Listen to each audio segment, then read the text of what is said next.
Hola muchachos, ¿qué tal? Buenos días. Aquí tienen el horario para hoy, martes, el 3 de mayo.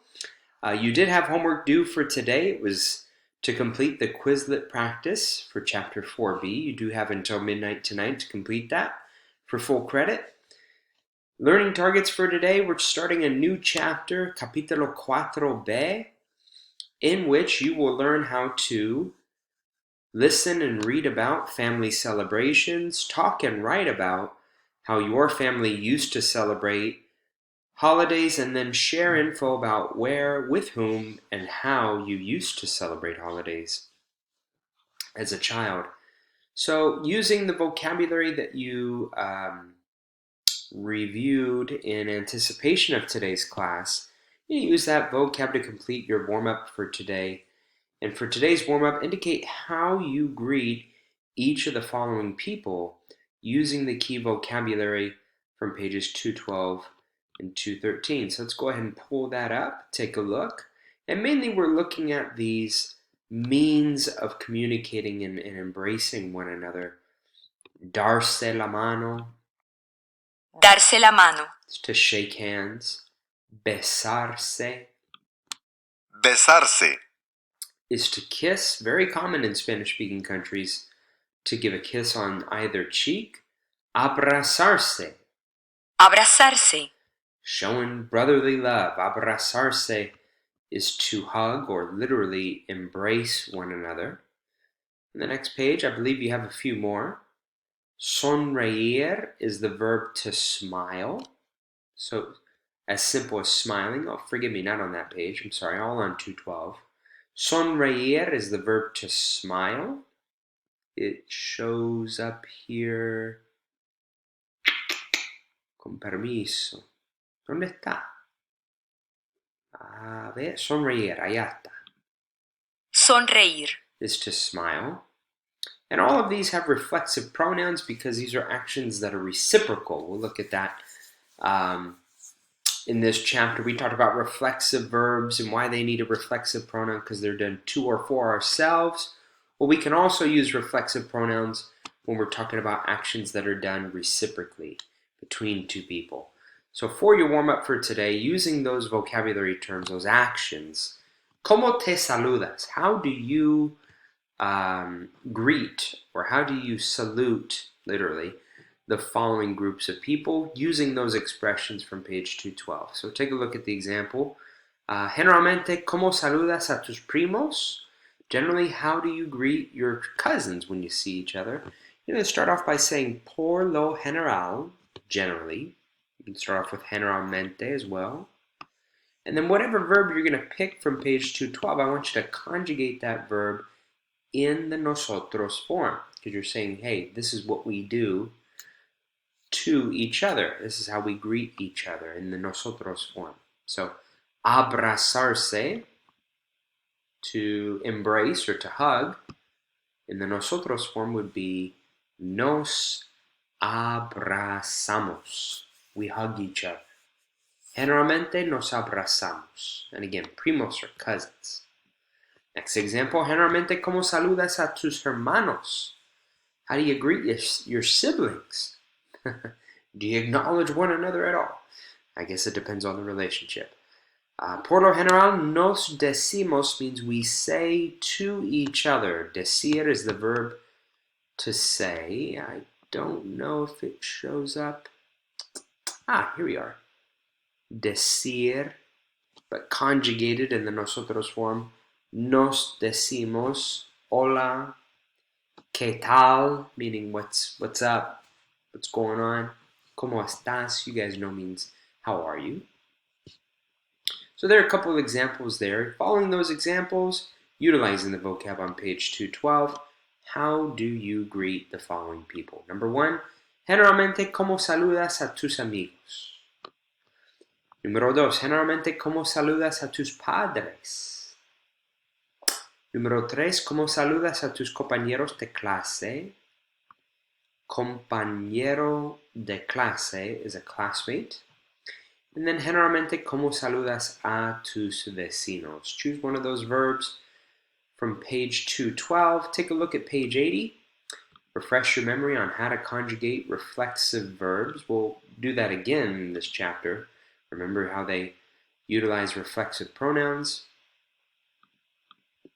such as those there in the yellow box on page 80, and then your regular present tense endings, of course, you can find on page 9. All right, we're going to go over together those notes on 212 and 213. Then we're going to watch a video, or if I'm out, you'll be reading the script together on pages 214 and 15 for the video Historia La Fiesta de San Pedro. So let's go ahead and take a look at the comprendiste questions. We're going to pre-read those so that you know what to look for in the script, and all your questions are text dependent. This is great practice for your final exam, which will have a reading comprehension component to it.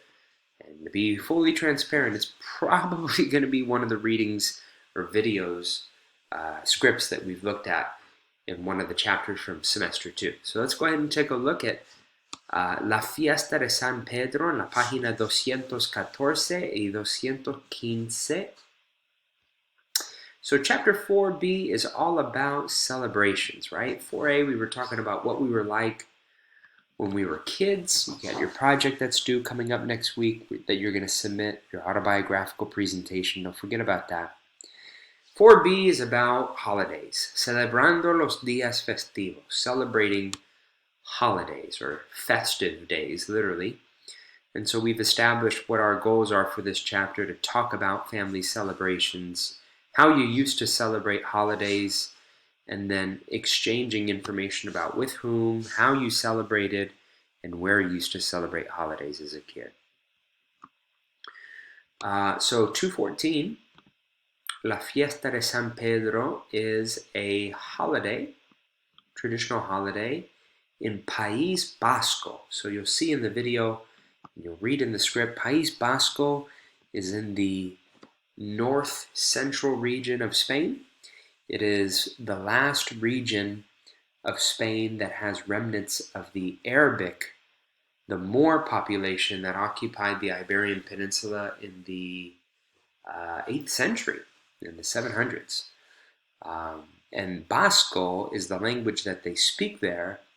And so you're going to come across some words in this video that sound different, sound foreign, and that's because they are. They're not Spanish. They're in the language of Basco, which is kind of a mixture of Spanish, as we know it, Castellano, and Arabic. And we talked about the Arabic influence in previous units, and we see that in Basco. So not to geek out too much on that, but really cool how it sounds. Not a lot of cognates, but it is an interesting part of the history and the sociogeography of Spain. So, La Fiesta de San Pedro, and let's take a look at the comprehension questions so we know what to look for as we watch the video together or read the script.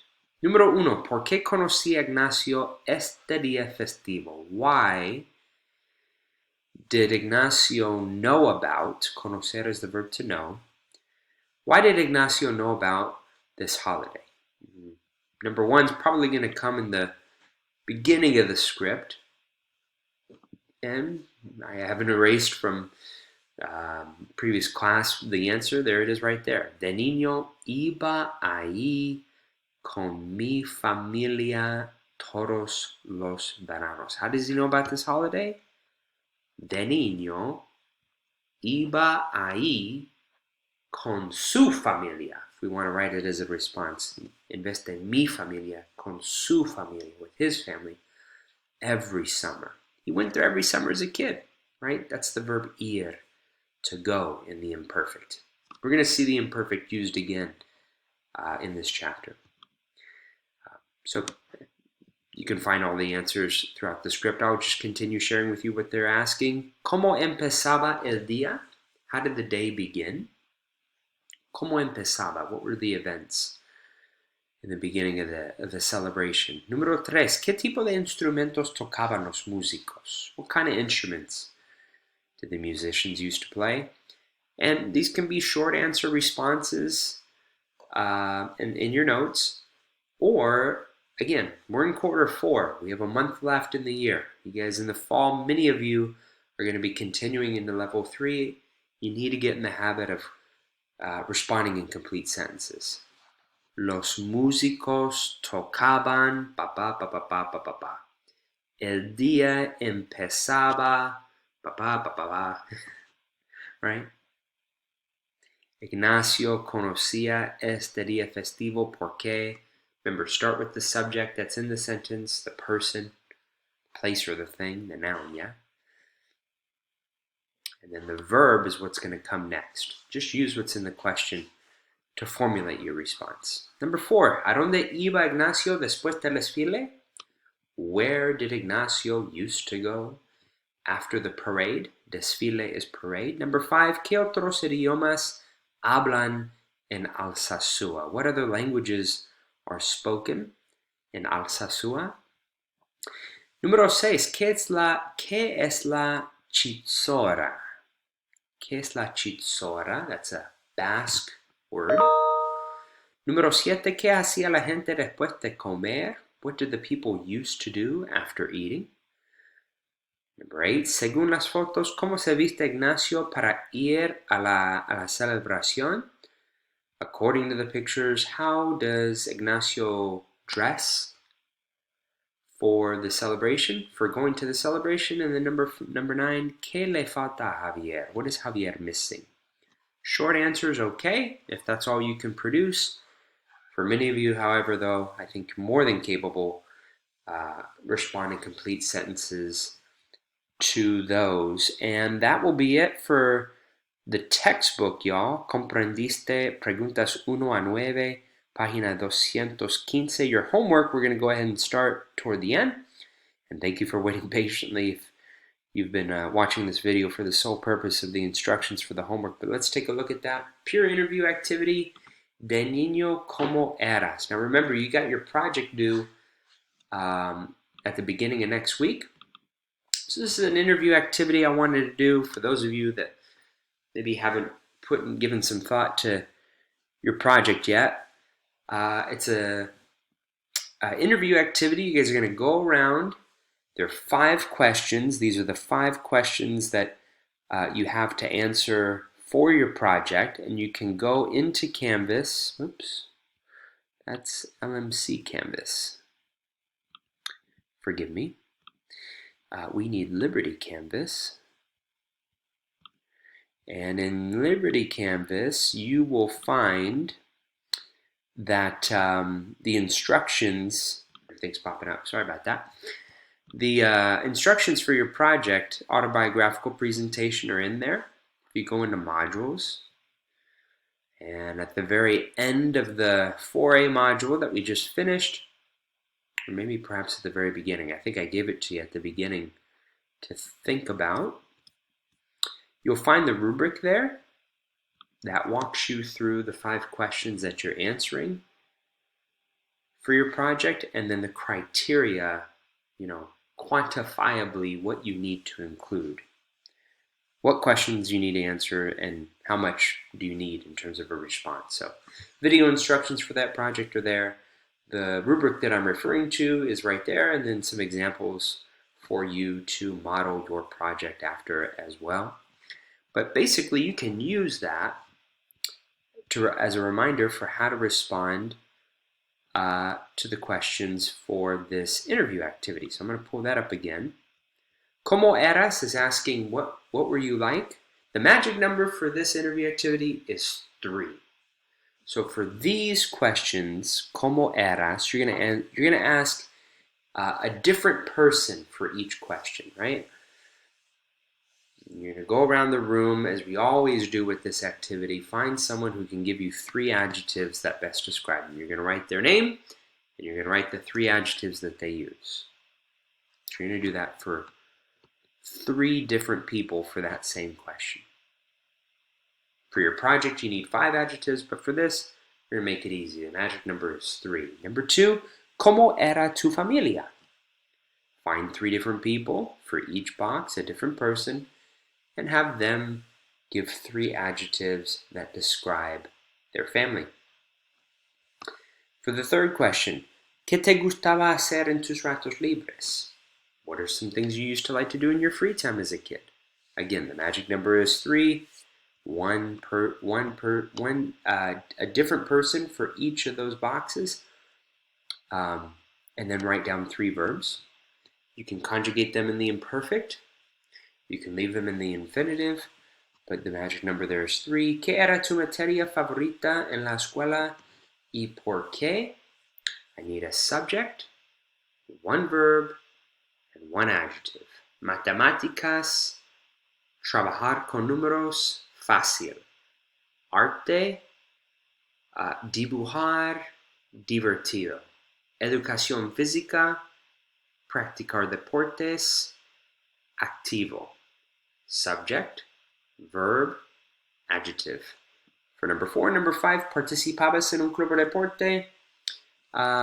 2 or 3, the magic number 3, so ideally 3 activities that person participated in when they were in elementary school.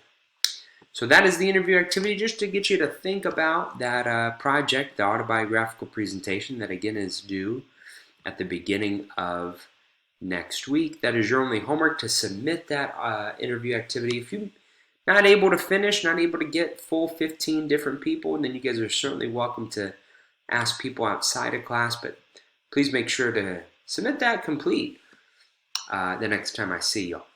So that is your only homework. Nos vemos en clase, muchachos. Hasta luego.